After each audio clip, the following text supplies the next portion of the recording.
We've had now, at least as we're talking West Bank, Gaza, and East Jerusalem, since 1967, Israel has been occupying it.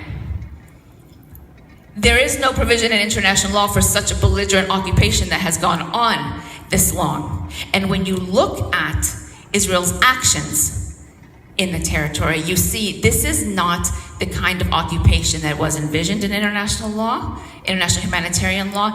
This is settler colonialism, as we heard the students say.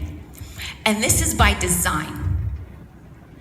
We go back to Israel's founding father, David Ben-Gurion, in his memoirs or records of early meetings, and he said, our demand was not for a Jewish state in Palestine, but for Palestine as a Jewish state. He said later that same year that in order for Israel to be a viable, maintain a viable Jewish state, we need to have an 80% majority minimum at all times. And so this 80-20% ratio turns the Palestinians that are citizens of Israel, because there are Palestinians that are still citizens of Israel, are a demographic threat.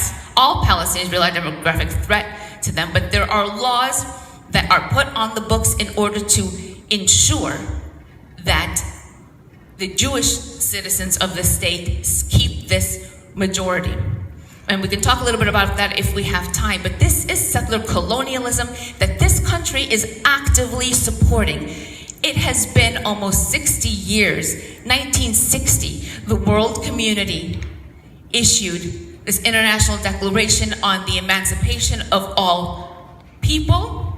It is basically a law, a declaration, a covenant for the independence of people and against colonialism, stating that all people have the right to self-determination and to live free.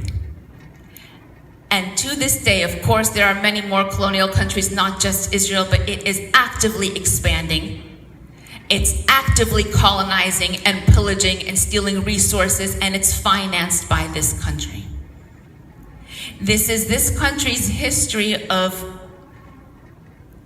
basically flipping its nose to international law, really when it comes to Palestine. And so I say occupation, but it's much more than occupation. This is settler colonialism. It is something that the world rejected decades ago. It is a violation of international law, and it is happening, and it is continuing today.